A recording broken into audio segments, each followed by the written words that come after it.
What's good? So someone brought this video to my attention. It's basically about some soy boy basically trying to call one of the most masculine games somehow feminine, and on top of that tries to call the story ass even though it's one of the most well-crafted stories that goes hand in hand with the rest of the franchise, which is why I'm going to debunk every single one of his points. So, let's begin.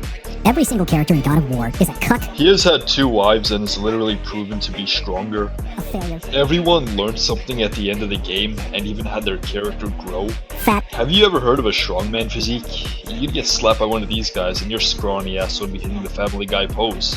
Ugly. Pretty sure these are based off of the face models, not sure what you mean by ugly here, and Kratos would absolutely mog you. Manipulative. Odin is literally supposed to be manipulative. I don't know if you have a deficiency in the brain, but do you just not grasp the concept of Odin? Odin is literally known for his complex and contradictory nature, and even in mythology he is depicted as a wise ruler and a cunning trickster. Or weak. Yeah, you can go ahead and check out my scaling videos, let's see about that. God of War used to be the ultimate male power fantasy. It was fun, visceral, and bombastic. Kratos died the greatest hero in history, having destroyed Olympus and protected the world from Greek people for all time. His story was complete. He achieved the resolution and outcome he wanted, and no one was able to stop him. It was satisfying and awesome.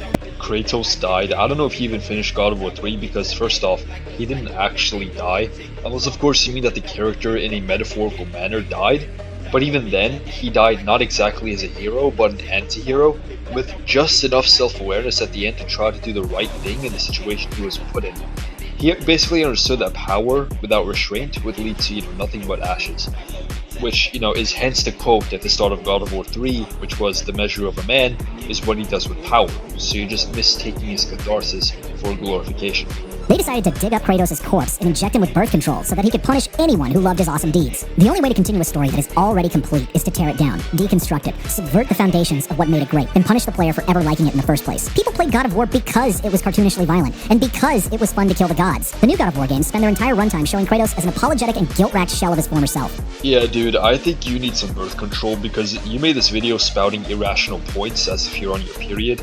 But, moving forward, they felt that Kratos needed an arc to further expand his growth, not only as a character, but as a man. The new Kratos doesn't get to be an emotionless rage golem anymore. Now that he has, one more chance to redeem himself towards the same challenge he failed at, which was raising a child.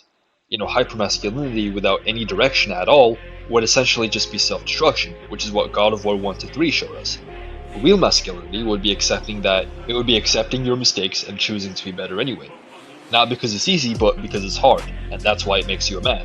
For example, the messenger of Allah, Prophet Muhammad, peace be upon him, he said that the strong man is not a good wrestler, but the strong man is he who controls himself when he is angry. With a new character and make a spiritual sequel series that could stand on its own? No. Like they did in Dante's Inferno.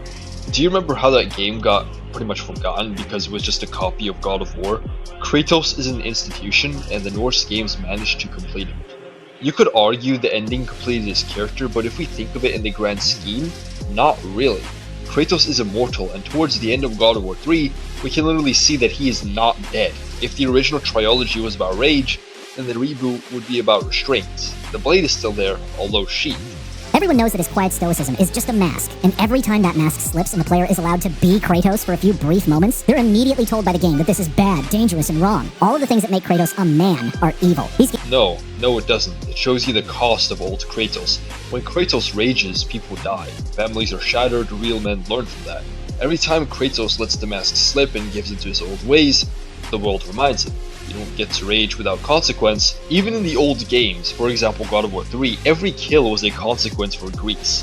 Learning from it, that's not weakness, that's essentially maturity, that's earned masculinity. Games are made from a fundamentally feminine point of view. Everything that we all celebrate about Kratos in the past is now scary and dangerous, and we're subjected to endless midwit dialogue and philosophizing about it. And this is why midwits and women have absolutely eaten this game up. Emotional intelligence, nuance, and moral tension are not feminine traits, they are mature storytelling traits. It's actually feminine.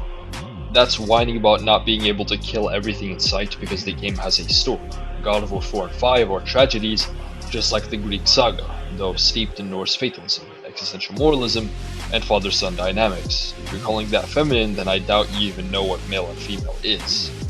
Every God of War video is either pseudo-intellectual analysis of the deep characters and moral philosophy of the franchise, or videos of chicks bawling their eyes out about the tortured family drama of fatherhood and intergenerational trauma. It's a worldview rooted entirely in fear and shame. Yeah, but real masculinity confronts fear and shame. The Norse Kratos isn't afraid of fighting monsters, he's afraid of becoming one again. That's character development. You want a game where you mindlessly slaughter everything? Go play Post, and look at the feminine-ass fanbase you're dealt with. Same with Doom.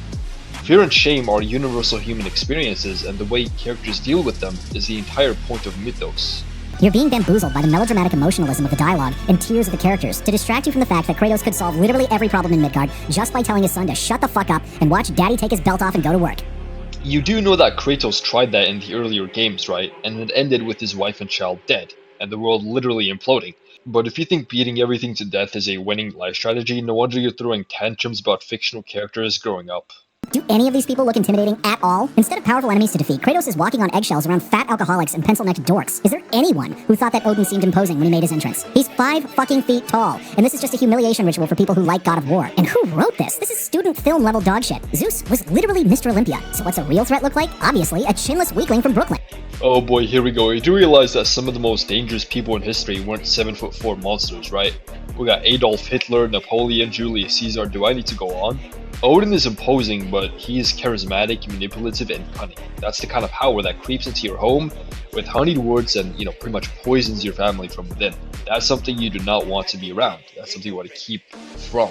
The only reason that Kratos doesn't just immediately rip his head off is because the character has already internalized the feminized worldview they want you to swallow. Kratos doesn't kill Odin and Thor because he doesn't want his son to turn out like he has. Which is insane, because the message is that Atreus shouldn't stand up to obvious evil. He should just let bad faith actors walk right into his house and put his family in danger. You know what would be an actual good thing to show to your child? That you care enough about them that you won't let losers into your house who want to weaponize your good nature against you. There is nothing good, heroic, or laudable about letting some nerd walk right over you. Freya and Odin raised Baldur to be a psychotic meth head, and by accepting the writer's framing, Kratos is doing the same thing to Atreus. You mean he's being raised not to repeat the same cycle of rage and destruction? That he's allowed to question things instead of just obeying orders and swinging fists? And that's feminized, and so is Socrates, so is Marcus Aurelius, and everyone who said, maybe we shouldn't blindly fight whoever and whatever. You don't raise a man by beating the curiosity out of him, son. Let's Freya, that demonic witch that raised Baldur, into his life and tells Atreus that they should be friends with her, despite her poisonous worldview being the explicit cause of all the suffering in the land. All masculine power is viewed as dangerous and evil, and despite the best efforts of the game developers, they end up showing that suppressing masculinity creates a hellish world of suffering and anguish. She's a grieving mother who made a tragic mistake and is trying to reclaim her soul after being used by everyone around her, pretty much. Would Midgard be a better place if Odin wasn't basically just a woman with a beard? Would Baldur have been such a lunatic freak if he had been allowed to live the dangerous life that his nature demanded? Would Thor have been so fucking fat if he just stood up to his father, who he could literally devour? I don't think you understand why characters are given problems, holy crap. Also, no one said that violence is bad. You still rip monsters in half with your bare hands. You decapitate people, you take down large creatures. The only difference is that the acts of violence are now contextualized. I also love how he added the new buzzword in his description. I think that's a wrap for today. You saw a powerful man face his past, restrain his darkness, and raise his son with strength and wisdom. And you started pissing yourself, then I had to slap you to the bathroom, but yeah, that's about it, son. But if you agreed with anything you said, go check out our latest Kickstarter and get signed up for the more campaign setting. Broke nigga alert. Broke nigga alert. Broke nigga alert. Broke nigga alert. Broke nigga alert. Broke nigga alert. Broke nigga alert.